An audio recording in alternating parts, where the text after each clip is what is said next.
From this, it is necessarily concluded that God is not in any kind. For everything that is in a genus has something in itself by which the nature of the genus is designated to the species. For there is nothing in a genus that is not in some species of it. But this is impossible in God, as has been shown. Therefore it is impossible for God to be in any kind. Further, if God is in a genus, he is either in the genus of accident or in the genus of substance. It is not in the category of accident, for an accident cannot be the first being and the first cause. Even in a genus there cannot be a substance, because the substance which is the genus is not being itself.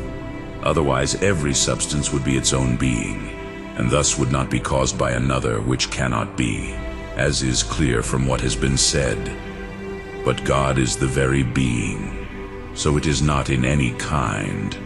Again, whatever is in a genus differs from other things in the same genus according to its being.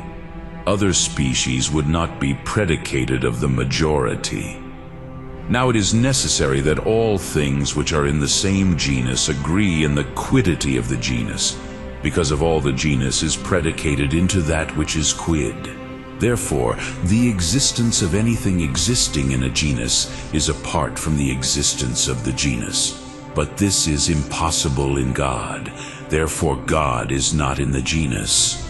Further, each thing is placed in a genus by the reason of its existence, for the genus is predicated of what it is, but the quiddity of God is his own being. According to the fact that something is not placed in a genus, because such a being would be a genus, which means that it is itself, it is therefore left that God is not in the genus. Now that a being cannot be a genus is proved by the philosopher in this way. If a being were a genus, it would be necessary to find some difference by which it would be drawn to a species. Now, no difference participates in the genus. That is to say that the genus is in the ratio of the difference, because thus the genus would be placed twice in the definition of the species. But there must be a difference in addition to what is understood in the ratio of the genus. But there can be nothing that exists apart from what is meant by being. If the being is of the understanding of those about whom it is predicated, and thus it can be contracted by no difference, it therefore remains that a being is not a genus. Hence from this it is necessarily concluded that God is not in the genus. From this it is also clear that God cannot be defined, because every definition is from genus and differences.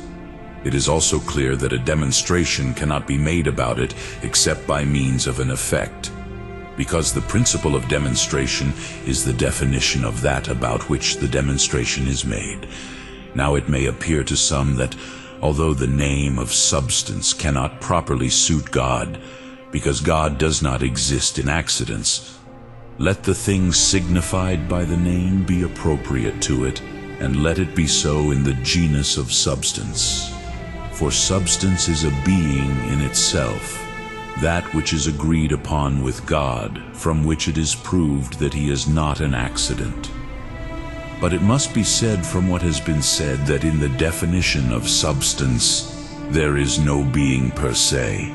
For from what is said, a being could not be a genus, because it has already been proved that a being does not have the concept of a genus. Similarly, not from what is said per se, because this does not seem to convey anything but a negation.